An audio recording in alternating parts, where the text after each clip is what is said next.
I'm going to begin by saying how disappointed I was that Beth Burns' squad did not get selected for the NCAA tournament. I think, given what they did, 17 straight wins, they merited being in. That being said, they're not in. And the challenge for us now with Beth is to prove that we should have been in, or prove that we're better than anybody in the NIT.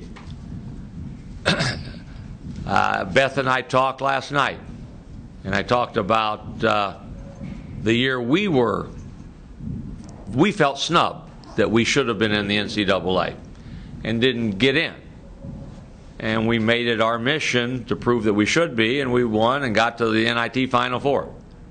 So that's the challenge. It's easier said than done. They've had a marvelous season, and we wish them well. They play tomorrow night at home against Santa Barbara, and when we played, we had huge crowds for our NIT games, and it made the difference, and we won. So I would hope that folks would come out and support Beth and her team and express appreciation for what they've done. So that's something I think is very important for all of us here. Referencing ourselves, we're excited. We feel it's a privilege to be in the tournament. I said that before. And the moment you start thinking it's your divine right to be there, you're not there. And then the next time you're there, you appreciate it. Our 4th year in a row. So our fans now have grown accustomed to being in the tournament. We've won one time. So our goal is to go and win. And none of them will be easy. Lon Kruger's team is good. The more I watch, the better they become. So we are anxious to go prove that we belong, and if we play well, we'll have a great chance to win. So that's our goal, to go and be doing this again a week from now, getting ready for a Sweet 16 game. Anything? After taking a look at the film, what have you noticed from Lon's team this year? Lon Kruger is his basics are never compromised. They're very good defensively. They pressure you hard. They don't beat themselves. They are led by Romero Osby, who's a terrific player. He creates problems for everybody. He's big enough to post you up. He's skilled enough to shoot the 18-footer or put it on the floor. So they're a handful. They're a good team. And they're supposed to be a good team. They're in the tournament. In terms of your record against Kruger, you're leading, so like 13-5, give or take, wins over losses. Do you think about that at all? You guys are friends. I mean, what comes to mind as you face him on Friday? That doesn't. The fact that we've won has no bearing on where we are now for any of us. I think those are things that happen.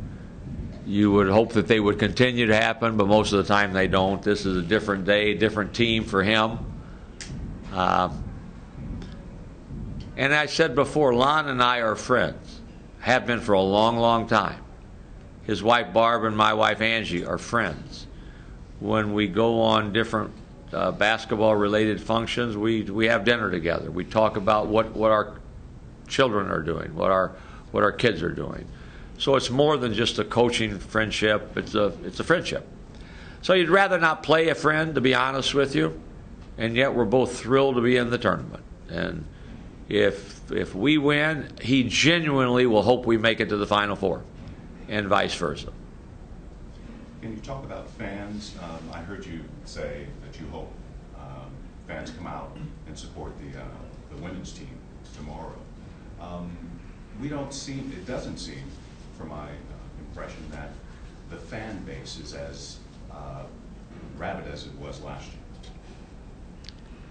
Fan base for the men's team. We sold out every game this year. We had a whole bunch of people that traveled over to Vegas for the tournament. I think the only way one could say that would be you marvel at the whole state of New Mexico was there. And somebody locked the door to the state because you could steal anything you wanted, because nobody was left in the state. It appeared that way. They had more people than Vegas did. Our fans have been great. Our fans have been very supportive. They travel well. We didn't have as many as New Mexico, but nobody did. Coach, keeping up with the fans, the trip all the way back to Philadelphia, how tough is it for one to travel that far, and then for two, it's hard for fans to get there? How's that going to affect you guys think? We probably won't have a lot of San Diego State fans at Philadelphia. I'm sure at this stage, a very expensive ticket, long way to go. So maybe we'll get some, shirt tail Aztec fans that know us. So we've got some former student managers and some friends that are going to be there, but it won't be in the thousands. So we'll see. I would venture to say there would not be too many people traveling from Oklahoma, from Norman. They probably got spring football. They're all at spring football. But we'll have some fans. They'll have some fans, and most of them will be Georgetown fans. Hey, Coach, when we talked on Sunday, we weren't quite sure how many Mountain West teams are in. Now that they're all in, you got all 5. Talk about what that means for Mountain West Conference basketball. We set a mark, new benchmark, 5 out of 9. And I haven't looked. Mike May would know exactly percentage-wise where we ranked, 5 out of 9 compared to everybody else. I think there was an 8 and a 7, and then we were right there in the mix. So it's terrific. I'm really glad that Boise is playing. The trick will be now who will win. Now we need to win some games, and they're already starting to say, well, this is what the Mountain West has done in history in the tournament. So we need to have somebody or bodies that will say, boy, we got 2 Mountain West teams, 3 Mountain West teams in the Sweet 16, something like that. So we need to win some games now to maintain the status that we've got right now, which is pretty good when you look at who got what and how we got seeded. There are a lot of people saying, well, the Mountain West got too much respect in terms of how many and how high. Now we need to prove that we didn't get seeded high enough by winning. How much does experience play into this? Oklahoma doesn't have too many guys that have been in the tournament besides some transfers, but you guys, Chase has been in it 4 straight years. You would hope that experience would have a little impact. Chase Tapley's 4 straight years in the NCAA tournament. I know Oklahoma hasn't been for a while. Rayhan's been 3 straight years. Jamal Franklin's been 3 straight years. So we've got a bit of experience. I think if you want to opt, you opt for having really good players with no experience as opposed to experience. But I think we've got very good players with experience. So hopefully it'll have a subtle impact to help us a little bit. Coach, speaking of Rayhan, he didn't have his best tournament in the Mountain West Conference tournament offensively. Was that due to his shoulder, and how's he doing otherwise? I think he's doing okay health-wise. James has been sporadic with his shooting. He's had some games where he's been back-to-back-to-back, and he's had some games where he's been 0 for 0 for 0 for. And we're hoping he's going to be the former, that he will shoot the ball well. If we're going to win, we're going to need to be able to make open shots. But in today's world, they all know what you like to do. And just as we are able to push a button and have every shot you take and how you take it, they do that on us. So I think the defenses everywhere in the country are better because you have access to more stuff, and you can say, okay, he always wants to go left with one dribble to shoot it, or you can see that. You don't have to have a guy that goes for 36 hours to get you one little piece of tape. You can know that instantly. So I think that's impacted a little bit the field goal percentage for teams across the country. And that being said, good shooters find ways to make shots. And we got to make some shots. And what have you seen from, I guess, the New Mexico game specifically that you guys really need to tighten up on heading into this Oklahoma game? Well, I'll go to that. What was the final score of that game? 60-50? Yeah. You should win if you hold a team to 60 points. You should win. And you're not going to win many when you only score 50. I talked to our team. In a normal game, there are about 68 to 72 possessions. We had 60 possessions in that game. So we only had 4 turnovers. But when you get 60 possessions, you got to make some shots.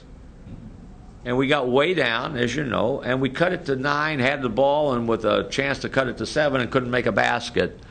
So obviously we're going to have to play a little better at both ends of the floor, but we've got to score the ball a little bit better. We've got to get the ball in the basket with a little greater degree of regularity. Our defense has been good enough. Sometimes our defense has been spectacular.